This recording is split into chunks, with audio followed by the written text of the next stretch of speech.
Think you know everything about the Time Lord's 60-year journey through time and space?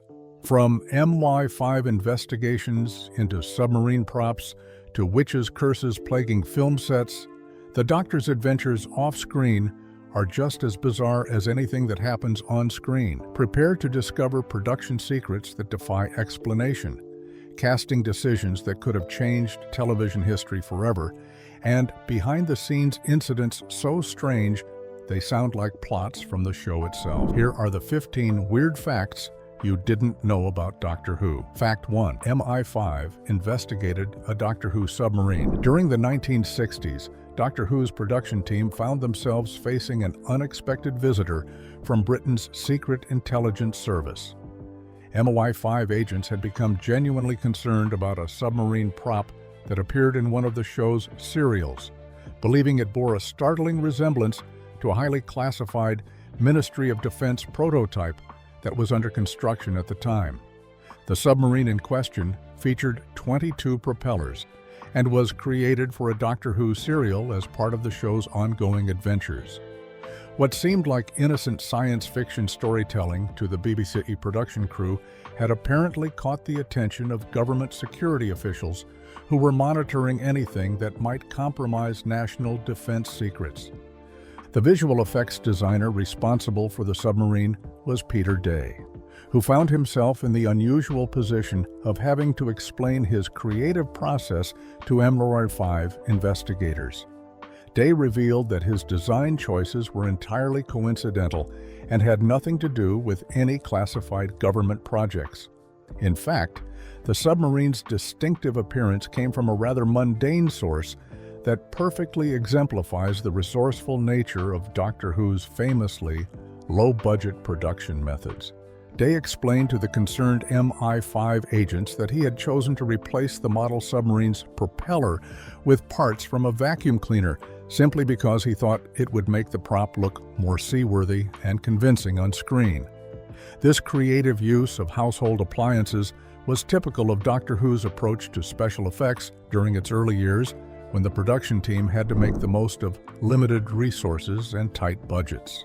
The investigation was documented in a behind-the-scenes feature called Hello Sailor, which detailed this unusual encounter between the world of science fiction television and Britain's intelligence services. The fact that a vacuum cleaner part could so closely resemble a top-secret military prototype that it warranted an MI5 investigation speaks to both the ingenuity of the Doctor Who effects team and the sometimes absurd coincidences that can occur in television production. Fact 2. A witch's curse haunted Cybermen filming. When the Doctor Who production team traveled to Wookey Hole Caves in Somerset to film Revenge of the Cybermen in the mid-1970s, they encountered something far more unsettling than the silver monsters they were bringing back to television. The caves, which served as the perfect underground setting for the Cybermen's return after their absence during the Jon Pertwee era, were believed by locals to be inhabited by the spirit of an ancient witch. The Cybermen's grand comeback was meant to be an exciting moment for fans who were eager to see these classic villains meet Tom Baker's Fourth Doctor for the first time.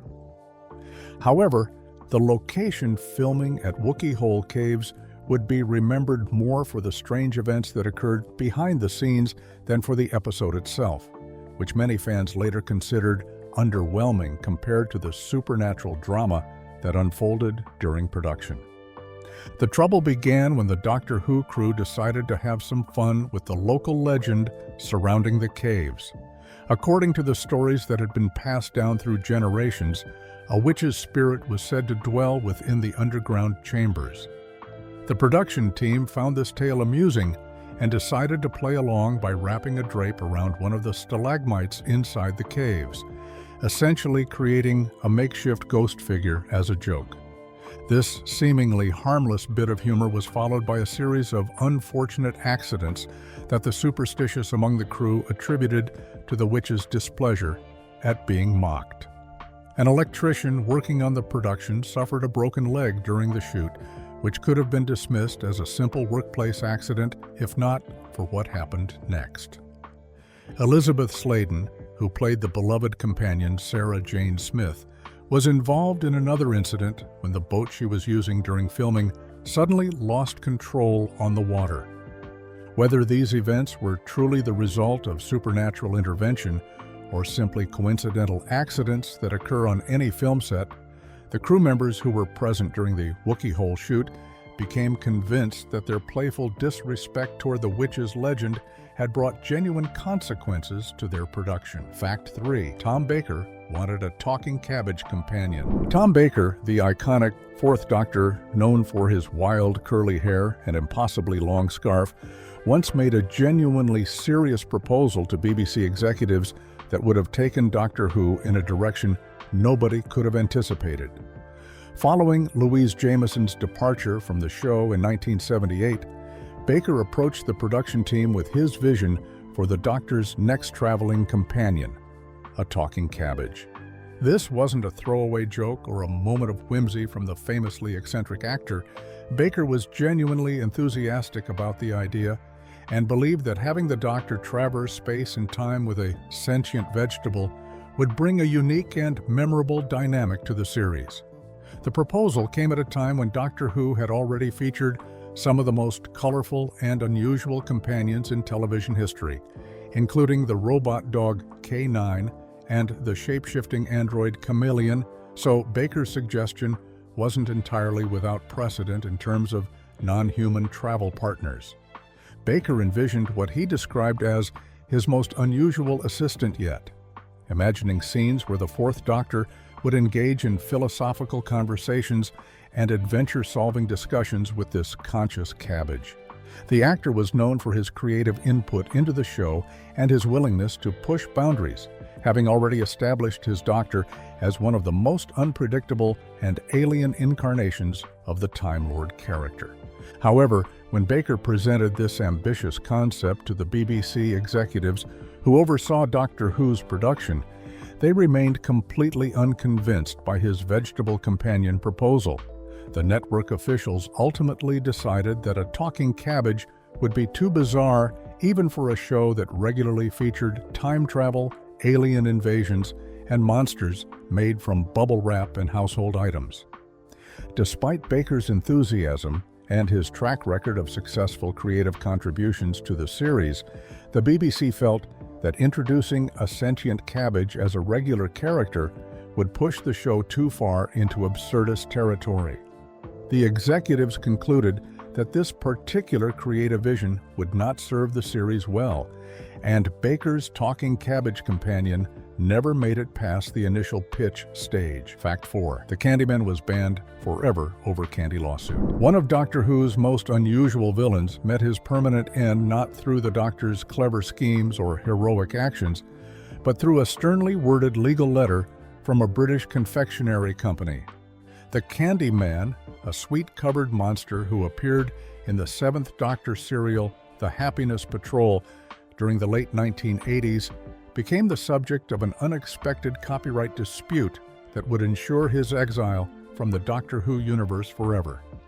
The Happiness Patrol featured the TARDIS, arriving on a dystopian world where sadness had been outlawed and was literally punishable by death. In this bizarre society ruled by enforced cheerfulness, the Candyman served as one of the story's primary antagonists. This villain was designed as an anthropomorphized pile of sweets and candies, creating a deliberately unsettling contrast between his colorful, cheerful appearance and his role as an unstoppable killing machine who could only be defeated by having lemonade poured over him. The trouble began shortly after Part 2 of The Happiness Patrol was broadcast to British television audiences. H.B. Stokes, who served as chairman of Bassett's Confectionery Company, sent an official complaint letter to the BBC, pointing out what he considered to be an obvious problem with the Candyman's design. Stokes argued that the Doctor Who villain bore a striking and unmistakable resemblance to Bertie Bassett, the beloved mascot character that his company had been using to promote their licorice all sorts and other candy products for many years. Both characters were indeed anthropomorphized collections of colorful sweets arranged in humanoid form, making the visual similarity undeniable even to casual observers. Despite the fact that the BBC's own copyright department had initially cleared the Candyman design before filming began, the network decided that avoiding a potentially costly legal battle with Bassett's was more important than defending their creative choices. To resolve the dispute and prevent any further legal complications, the BBC made a formal promise to H.B. Stokes and Bassett's company that the Candyman character would never appear in Doctor Who again, effectively banning the sweet-covered villain from the series permanently. Fact 5. Nearly all weeping angels are real actors. The weeping angels from the beloved Doctor Who episode Blink appear to be perfectly crafted stone statues that remain motionless whenever someone is looking at them. But the reality behind their creation reveals a surprising truth about how these terrifying monsters were brought to life. What most viewers assume were elaborate prop statues were actually human actors who had to master one of the most challenging performance requirements in television: standing completely still while projecting an aura of menace and dread. Stephen Moffat, the writer of Blink, revealed in the episode's commentary track that only 2 of the weeping angels seen throughout the entire episode were actually fake props or statues. Every other angel that appeared on screen was portrayed by a real person who had been hired specifically for their ability to remain motionless for extended periods while maintaining the eerie, threatening presence that made these creatures so memorable and frightening to audiences. This casting approach might seem like an unnecessary complication, especially for monsters that spend most of their screen time appearing to be made of stone, but it actually solved several practical problems for the Doctor Who production team. Using real actors instead of props meant that the angels could be positioned exactly where the directors needed them without having to worry about moving heavy statue pieces around the set, and it also allowed for more precise control over their placement and positioning during filming. The actors cast as weeping angels faced the unique challenge of perfecting what could be called the art of theatrical stillness. They had to learn how to hold their poses for long stretches of time while maintaining the specific facial expressions and body language that would make them appear genuinely menacing rather than simply frozen. This required a level of physical discipline and acting skill that goes far beyond what most television performers are asked to demonstrate. When the angels returned for their next major appearance in Series 5 of Doctor Who, even more actors were hired to portray them, since the expanded storyline required a larger number of angels on screen and several scenes where they actually moved and attacked their victims. Fact 6. Stanley Kubrick borrowed effects for 2001. One of cinema's most celebrated directors found inspiration for his groundbreaking science fiction masterpiece in what might seem like an unlikely source: a low-budget British television serial about pepperpot-shaped alien invaders. Stanley Kubrick, the legendary filmmaker behind classics like Doctor, Strangelove, and The Shining, was so impressed by the special effects work in The Daleks' Master Plan, an epic 12-part Doctor Who story from the mid-1960s, that he personally approached the BBC production team for assistance. The Daleks' Master Plan was an ambitious Doctor Who serial that followed the Doctor and his companions as they attempted to thwart the Daleks' plans to conquer the entire solar system. Despite the show's famously tight budget and the limitations of 1960s television technology, the special effects team had managed to create visuals that caught the attention of one of the film industry's most demanding perfectionists. Kubrick was in the process of developing what would become 2001, A Space Odyssey, widely regarded as one of the most visually spectacular and technically innovative films ever made. The director's reputation for obsessive attention to detail and his relentless pursuit of visual perfection were already well established in Hollywood, making his interest in Doctor Who's effects work all the more remarkable, given the vast difference in budgets and resources between television and major motion pictures. The Doctor Who production crew were more than happy to assist the acclaimed director with his ambitious space epic, sharing their techniques and expertise to help ensure that 2001: A Space Odyssey would achieve the spectacular visual impact that Kubrick was seeking. This collaboration represents one of the most unexpected connections between British television science fiction and Hollywood cinema, demonstrating how creative innovation can transcend budget limitations and inspire artists working in completely different mediums. The assistance provided by the Doctor Who team contributed to making 2001: A Space Odyssey, the visual and technical achievement that continues to influence filmmakers and audiences more than 50 years after its original release. Fact 7. ABBA almost made a Torchwood musical. In one of the most unexpected collaborations in entertainment history, the Swedish pop legends behind Dancing Queen and Mamma Mia were once set to transform the dark and gritty world of Torchwood into a West End stage musical.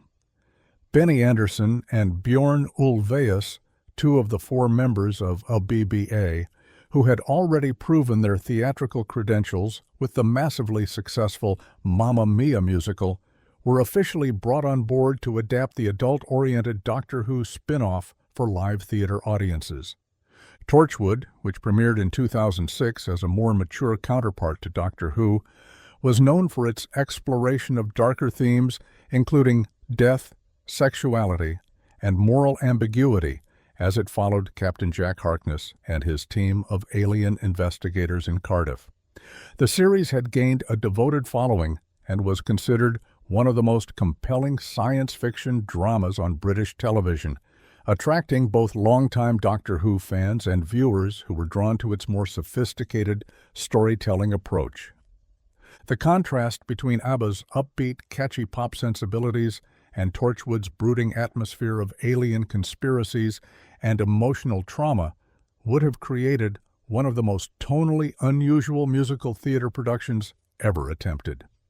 The idea of characters singing and dancing their way through storylines involving alien possession, time rifts, and interpersonal drama presents a fascinating glimpse into what might have been an entirely unique form of science fiction entertainment. However, despite the official involvement of Andersson and Ulvaeus in the early stages of development, the Torchwood musical project ultimately failed to progress beyond the planning phase.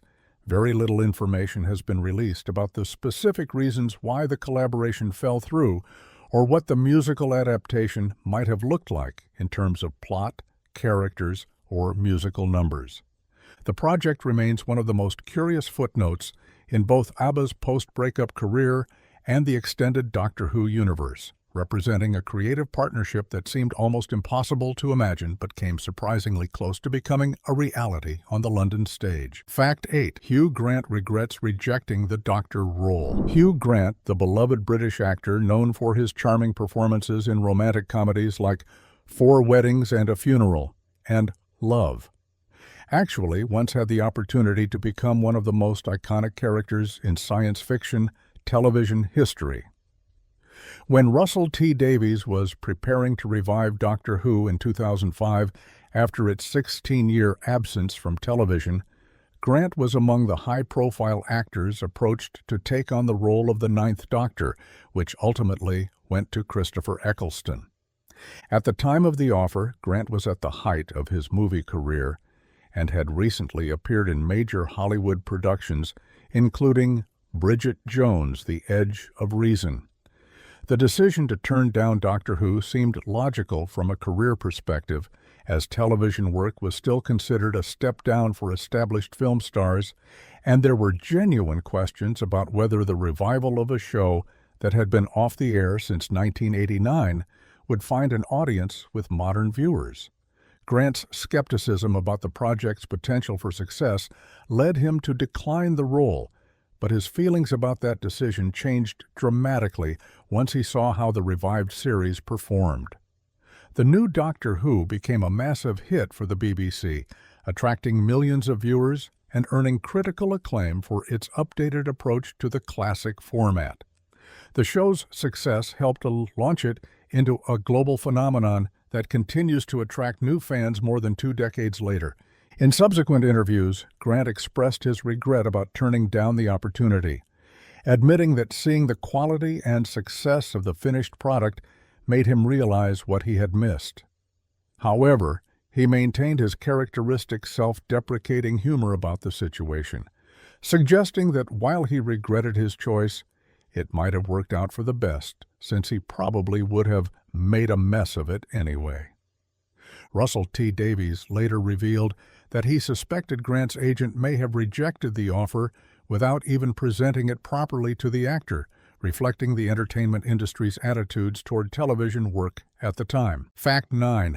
The first episode's delay was only 80 seconds. One of the most persistent myths in Doctor Who history involves the dramatic story of how President John F. Kennedy's assassination nearly derailed the premiere of the show's very first episode. According to the legend that has been repeated in countless books, documentaries, and fan discussions over the decades, the transmission of An Unearthly Child on November 23, 1963, was delayed by a full 10 minutes due to extended news coverage of the tragic events that had unfolded in Dallas the previous day. This story has become so deeply embedded in Doctor Who folklore that it's often cited as one of the defining moments in the show's early history, with many fans and media historians suggesting that the lengthy delay nearly caused the premiere to be missed entirely by its intended audience.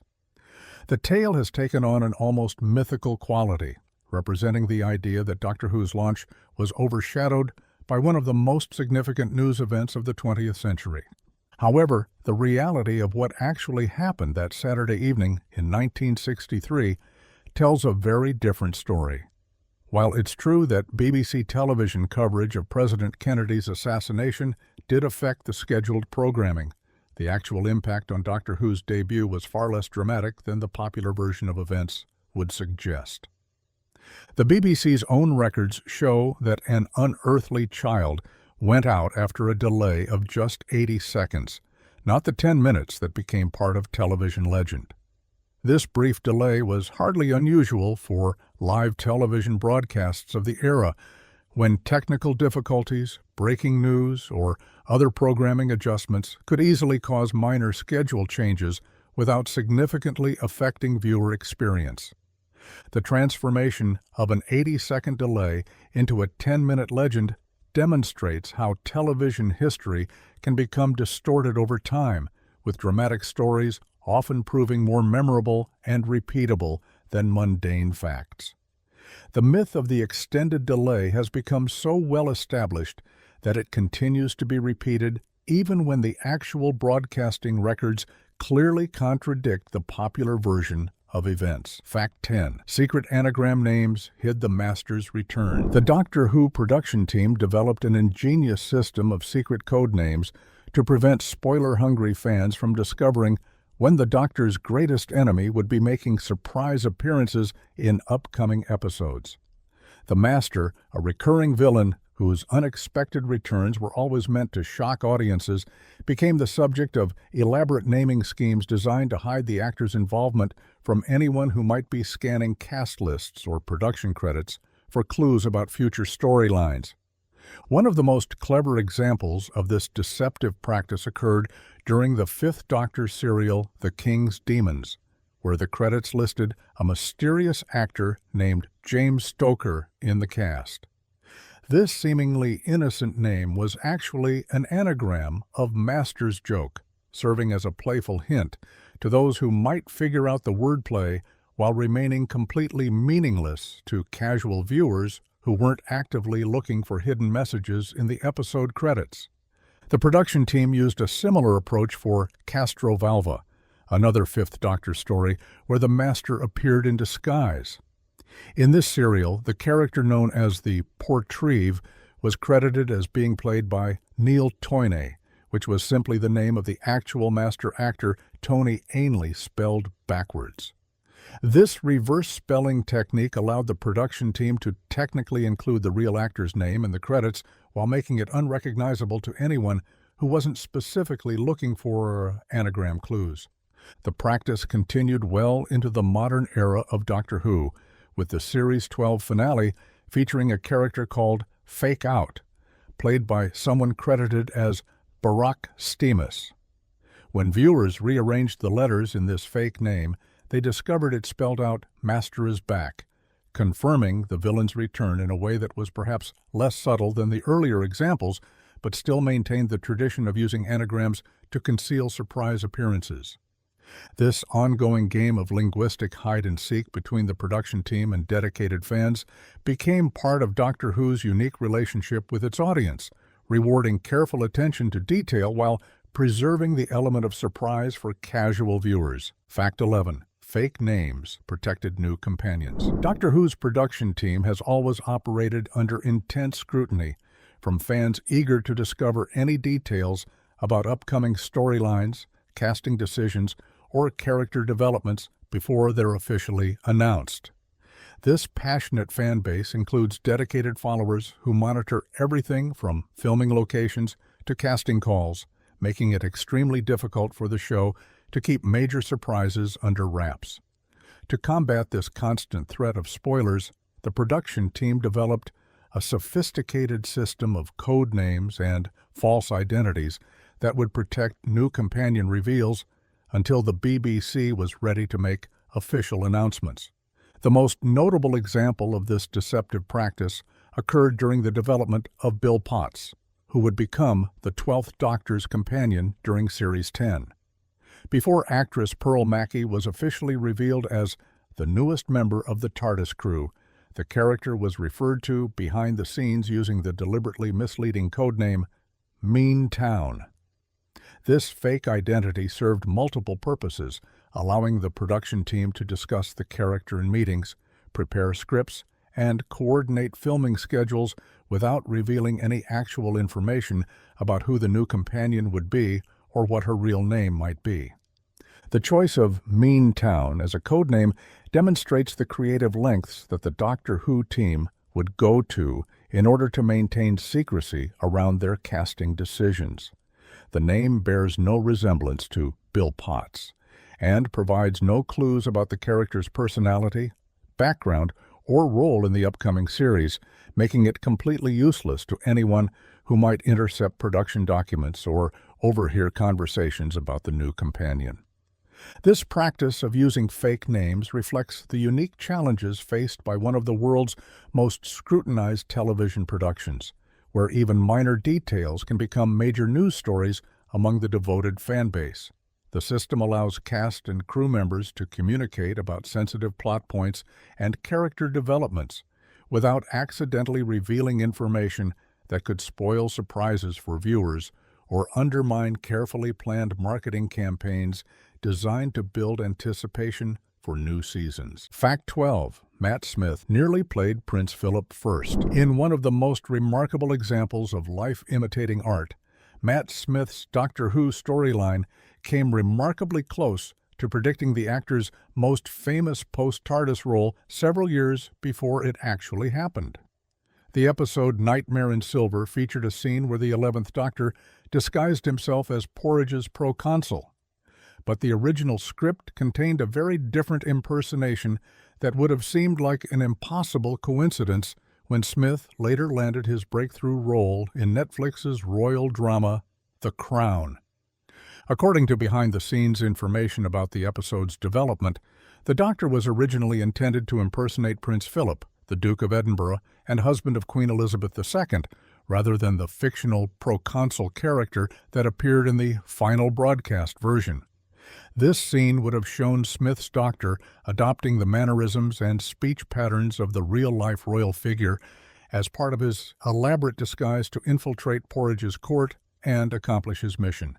The decision to change this impersonation from Prince Philip to a fictional character was made during the editing process, and the scene featuring the royal impersonation was ultimately removed from the final cut of Nightmare in Silver before it reached television audiences.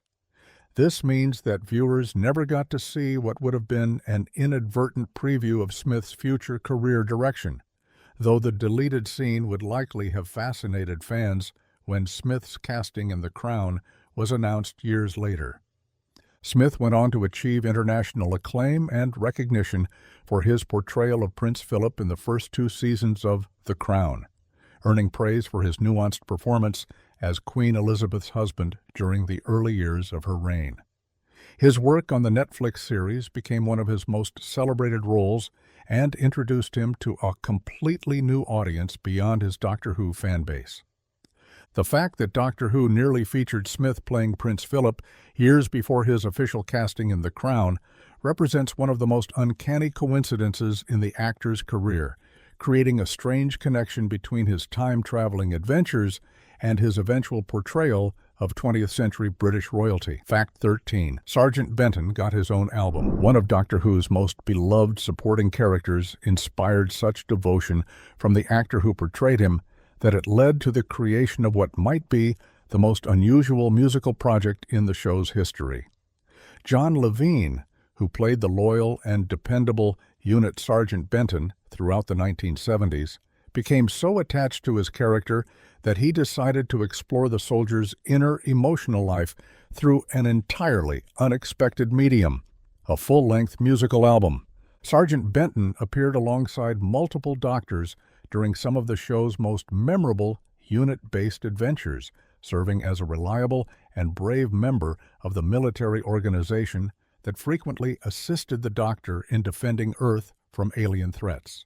The character was known for his straightforward, no-nonsense approach to the bizarre situations he encountered while working with the Doctor, making him a fan favorite who represented the ordinary human perspective in extraordinary circumstances. Levine's deep connection to the character extended well beyond his time on the television series, leading him to create The Ballads of Sergeant Benton, a 12-track musical album that presented a completely different side of the military man that viewers had never seen on screen. The album was designed to showcase what Levine imagined to be the character's more vulnerable and introspective qualities, revealing the emotional depth that might exist beneath Benton's professional military exterior. The musical compositions on the album featured beautiful lyrical content that gave Doctor Who fans an entirely new perspective on the UNIT Sergeant, exploring themes and feelings that had never been addressed during his television appearances. The songs presented Benton as a more complex and emotionally rich character than his on-screen portrayal had suggested, allowing Levine to expand on the foundation he had built during his years playing the role.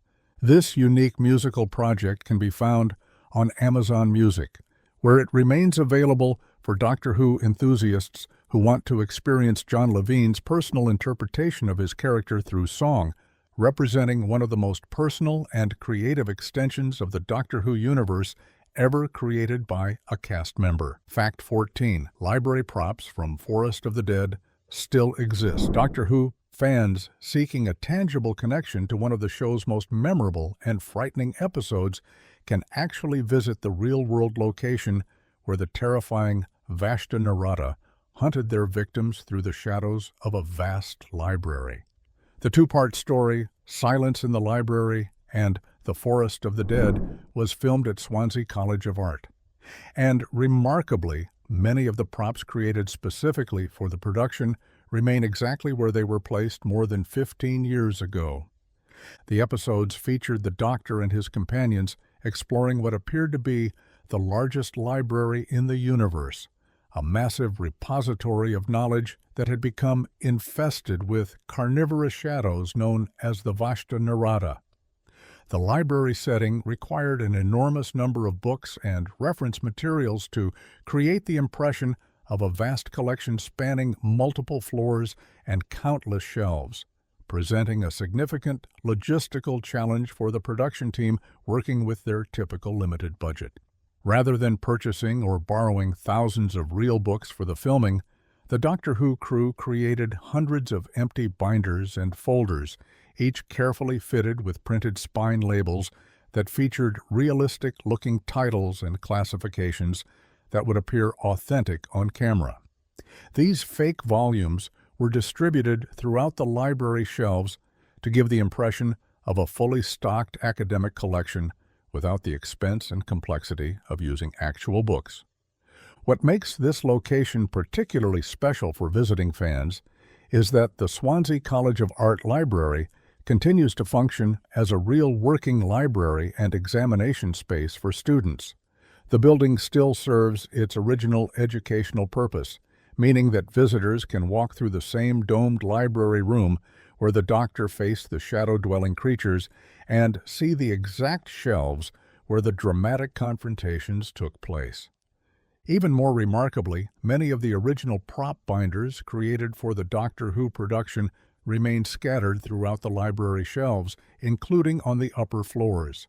Careful observers who take the time to examine the collection closely can still find dozens of these empty folders bearing the printed labels that were designed specifically for the Vashta-Narada episodes. Fact 15. The TARDIS sound effect was almost completely different. One of the most recognizable sound effects in science fiction history nearly became something completely different, as revealed by a peculiar anomaly in an early Doctor Who serial that shows how uncertain the production team was about their time machine's audio identity. The iconic whooshing, grinding noise that has accompanied every TARDIS materialization for more than 60 years was not always the obvious choice for the show's creators, and evidence of their experimentation with alternative sounds can still be heard in The Crusade, a First Doctor story from 1965. Instead of the familiar rising and falling mechanical groaning that fans associate with the TARDIS landing, The Crusade opens with the time machine producing a strange beeping noise as it arrives in the Holy Land during the Third Crusade. This bizarre electronic sound bears no resemblance to the classic TARDIS materialization effect and provides a fascinating glimpse into the creative uncertainty that surrounded the show's early sound design decisions. The appearance of this alternative sound effect in The Crusade wasn't an isolated incident, but rather part of a broader period of experimentation during Doctor Who's first 2 seasons. Many episodes from this era featured TARDIS arrivals that were completely silent, with no accompanying sound effects at all, suggesting that the production team had not yet settled on a consistent audio approach for the time machine's appearances. This inconsistency reflected genuine confusion among the show's creators about what kind of noise, if any, the TARDIS should make when it materialized in different time periods and locations. The lack of a standardized approach meant that viewers in the early years of Doctor Who never knew whether they would hear the now familiar grinding sound, some alternative electronic noise, or nothing at all when the blue police box appeared on screen. The eventual adoption of the classic TARDIS sound as the standard materialization effect represents one of the most important audio decisions in the show's history, creating an instantly recognizable auditory signature that would become synonymous with time travel across all media and entertainment. Media and entertainment. Media and entertainment. Media and